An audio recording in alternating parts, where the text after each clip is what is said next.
राजा उदयन के मन में राजकुमारी पद्मावती के प्रति उठी क्षणिक जिज्ञासा ही महामंत्री योगेंद्रायण के लिए पर्याप्त संकेत था। उन्होंने तुरंत मगध के मंत्रियों से संपर्क साधा और वत्स नरेश उदयन के लिए राजकुमारी पद्मावती का हाथ मांगते हुए एक औपचारिक विवाह प्रस्ताव रखवाया। मगध के राजा दर्शक एक दूरदर्शी शासक थे। वे पांडवों के वंशज प्रतापी राजा उदयन की कीर्ति से भली भांति परिचित थे। उन्हें यह भी ज्ञात था कि उदयन की पहली पत्नी वासवदत्ता की अब मृत्यु हो चुकी है। वत्स जैसे शक्तिशाली राज्य के साथ विवाह के माध्यम से मैत्री संबंध स्थापित करना मगध के लिए एक बहुत बड़ा राजनीतिक लाभ था। उन्होंने इस प्रस्ताव पर प्रसन्नता पूर्वक अपनी सहमति दे दी। राजमहलों में विवाह की तैयारियां आरंभ करने का संदेश भेज दिया गया। जब राजकुमारी पद्मावती को यह शुभ समाचार मिला कि उनका विवाह वीर राजा उदयन से तय हो गया है, तो वे प्रसन्नता और लज्जा के मिश्रित भाव से भर गईं। वे तुरंत अपनी सबसे प्रिय सखी अवंतिका के पास यह समाचार साझा करने पहुंची। उन्होंने चहकते हुए कहा, सखी, मेरे भ्राता ने मेरा विवाह कौशाम्बी के महाराज उदयन से निश्चित कर दिया है। मैंने सुना है कि वे अत्यंत वीर और कला प्रेमी हैं। तुम तो वत्स देश की ही हो, मुझे उनके बारे में कुछ बताओ। यह शब्द सुनते ही वासवदत्ता के हृदय पर मानो किसी ने वज्रपात कर दिया हो। जिस पति के वियोग में वह हर क्षण तिल तिल कर जल रही थीं, आज उन्हीं के दूसरे विवाह का समाचार उन्हें अपनी ही सखी को सुनाना पड़ रहा था।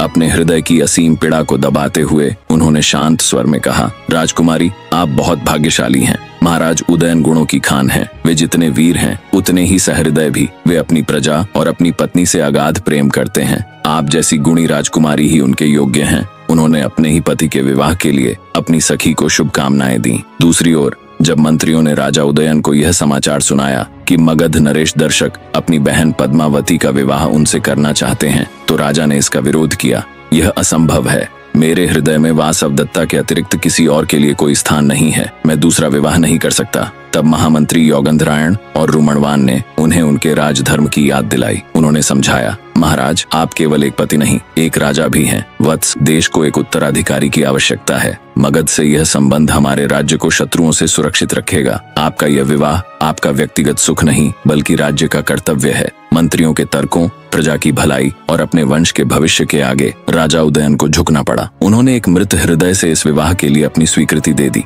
लेकिन यह स्पष्ट कर दिया कि वे यह विवाह केवल और केवल अपने कर्तव्य का पालन करने के लिए कर रहे हैं। इस प्रकार एक ऐसा विवाह तय हुआ जिसकी एक पक्ष पद्मावती अपने भविष्य को लेकर उत्साहित थी और दूसरा पक्ष उदयन अपने अतीत के शोक में डूबा हुआ था। और इन दोनों के बीच खड़ी थी एक मौन त्याग की मूर्ति वासवदत्ता, जो अपने ही सुहाग को अपनी आंखों के सामने किसी और का होता देखने के लिए विवश थी।